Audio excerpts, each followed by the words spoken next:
நமஸ்காரம். நம்முடைய இல்லங்களில் பல பண்டிகைகளை கொண்டாடுகிறோம். சில பழக்க வழக்கங்களை வைத்திருக்கிறோம். இவையெல்லாம் எதனால் செய்யப்படுகின்றன, ஏன் கொண்டாடுகிறோம் அப்படிங்கிறது நமக்கு ரொம்ப தெரியறதில்லை, நம்ம அடுத்த தலைமுறையருக்கும் தெரியறதில்லை. அதனால என்ன ஆறுது, இதனுடைய சிக்னிபிகன்ஸ் புரியாதனாலே இந்த சடங்கே வீண், நாம எதுக்காக அதை கொண்டாடணும் அப்படிங்கிற கேள்விகள் பிறக்கின்றன.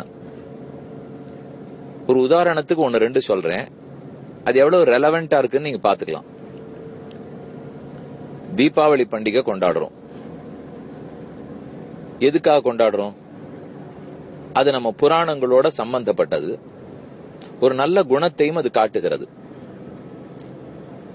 நரகாசுரன் ஒருத்தன், அவன் அழிப்பதற்காக கண்ணன் போகிறார். அசுரன் அழிக்கிறார்னு சொன்னாலே தீய சக்தி அழிக்கிறார். இப்ப நம்ம கிட்டயே ஒரு தீய சக்தி இருந்தா கூட அது அசுரனாத்தான் நம்ம பாவிக்கணும். அதுக்காக கண்ணன் போகிறார், அசுரனை முடித்தார். அப்ப அந்த அசுரனிடத்தில் இருந்த தீமை தான் அழிக்கப்பட்டிருக்கு, ஆத்மா அழிக்கப்பட முடியாது.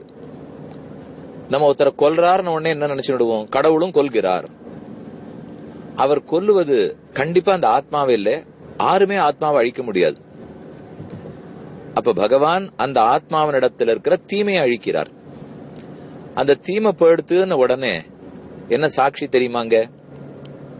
நரகாசுரன் பகவான்கிட்ட பிரார்த்திக்கிறான், இனிமே உலகம் முழுக்க இந்த தீமை அழிந்த நாளை நல்ல நாளா பண்டிகையா கொண்டாடணும், எல்லாரும் ஸ்நானம் பண்ணி புத்தாட புனையணும் அப்படின்னு அவன் கேட்டுக்கிறான்.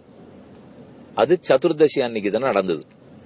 அதனாலதான் நரக சதுர்தசி அப்படின்னு தீபாவளியா நாம கொண்டாடிட்டு இருக்கோம்.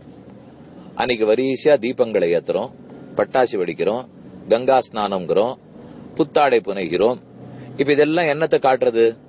ஒருத்தனுடைய தீமை மாறி நன்மை ஏற்பட்டது, அதை அவனே ஒத்துக்கொள்ளுகிறான் அப்படிங்கறத காட்டுறது. அதனால யாரையோ அழிக்கிறார் நினைச்சுட கூடாது. அந்த தீயவனிடத்தில் இருக்கிற தீமையை அழித்தார், அவன் நல்லவன் ஆயிட்டாங்கிறதுக்கு சாட்சி தீபாவளி பண்டிகையா கொண்டாடிட்டு இருக்கோம். இன்னொன்னு, இப்ப கேரளத்திலே ஓணம் பண்டிகை கொண்டாடுறா. ஆவணி மாசம் ஓண நட்சத்திரம். அது எதனால தெரியுமா?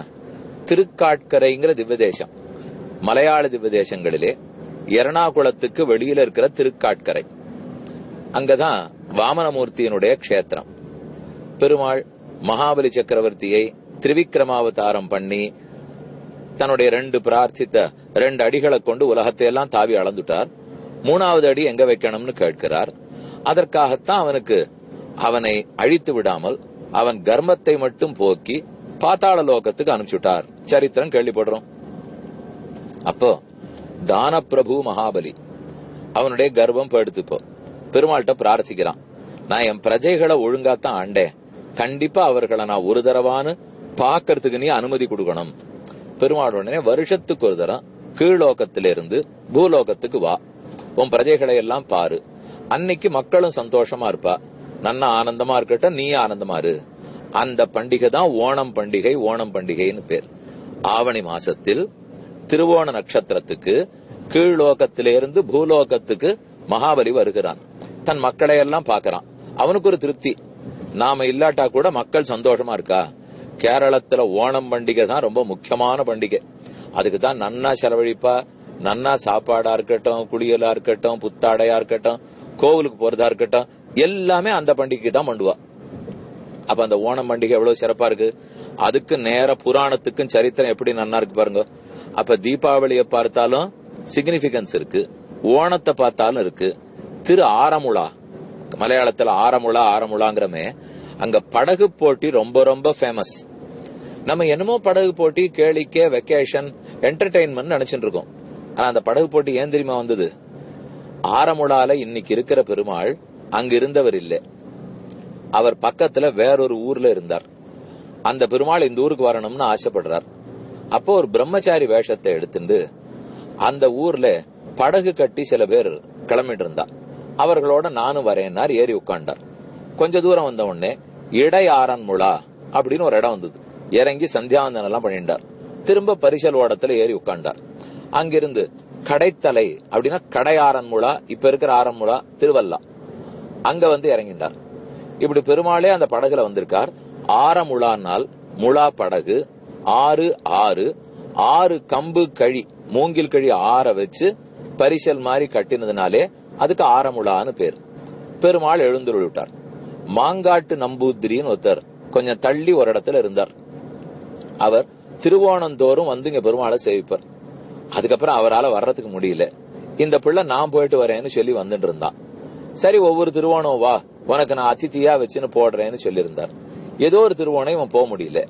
அதனால சொல்லி அனுப்பிச்சுட்டு நீரே என்னெல்லாம் கொண்டனமோ எடுத்துன்னு வாரும். அவர் ஒரு படகுல ஏறி உட்காந்து இந்த பிள்ளைய நோக்கி பெருமாளை நோக்கி வர ஆரம்பிச்சார். அவரை பிடிக்காத சில பேர்லாம் தங்கள் படகை வச்சிருந்து எதிர்த்தா. இந்த படகுக்கும் இவருக்கு வேண்டியவாளும் எதிரிகளும் 2 பேருக்கு அங்க போட்டி ஏற்பட்டு நான் பெருமாள்கிட்ட போய் சேர்ந்தே ஆகணும்னு இவர் வரார். போக விட மாட்டேன்னு அவா தடுக்கிறா. அந்த படகு போட்டி அன்னைக்கு ஆரமுழால ஆரம்பிச்சது ஸ்தல புராணத்துல இருக்கு. அந்த புராணத்துல இருக்கிறதா இன்னி வரைக்கும் ஆரமுழால படகு போட்டி நடந்துட்டு இருக்கு. அப்ப நம்ம பிள்ளைகளுக்கெல்லாம் நன்னா நாமளும் தெரிஞ்சுக்கணும், சொல்லியும் கொடுக்கணும். படகு போட்டியில இருந்து, ஓணம் பண்டிகையில இருந்து, தீபாவளி பண்டிகையில இருந்து புராணத்துல இருக்கு. இதே போல நேந்திரம் பழம்னு மலையாளத்துல சொல்றமே, நேத்திர பழம்னு பேர். பெருமாள் கட்டாட்சித்தாராம். வரட்டுன்னு இருந்த ஒரு விவசாயினுடைய நிலம், அது வாழையே முளைக்கலங்க. அவன் போய் திருக்காட்கரை பெருமாள்கிட்ட பிரார்த்திக்கிறான். அதனால சரின்னு அவர் தன் கண்களால கட்டாட்சித்தார். அந்த கட்டாட்சித்து வளர்ந்த பழம்ங்கிறதுனாலே நேத்திர பழம் தான் இன்னைக்கு மருவி நேந்திரம் பழம் இருக்கு. பழத்திலிருந்து படகு போட்டியிலிருந்து ஓணத்திலிருந்து தீபாவளி பண்டிகை வரைக்கும் எல்லாம் எவ்வளவு தூரம் தொடர்போடு இருக்கு பாருங்க. இதை நாம நாமும் உணர்ந்து நம்ம பண்டிகைகளை நன்னா கொண்டாடி நம்ம குழந்தைகளுக்கு இத தெரிய வச்சு எவ்வளவு தூரம் நம்ம ட்ரெடிஷன் நம்ம பாரத தேசத்துல ஊன்னி இருக்கு. இது எங்கோ நம்ம சோசியல் லைஃப்ல இருந்து தள்ளி இருக்கிற ஸ்பிரிச்சுவாலிட்டி இல்ல, சோசியல் லைஃபும் ஸ்பிரிச்சுவாலிட்டியும் பின்னி பிணைந்திருக்குங்கிறத தெரிஞ்சுப்போம். ஆடியோ பிராட்காஸ்டை உங்களுக்காக வழங்குபவர் ஸ்ரீ வேலுக்குடி கிருஷ்ணன் சுவாமி. இந்த ஆடியோ பிராட்காஸ்டை தினமும் உங்கள் மொபைலில் பெற முதலில் 9443219021 என்ற எண்ணை உங்கள் மொபைலில் சேவ் செய்யவும்.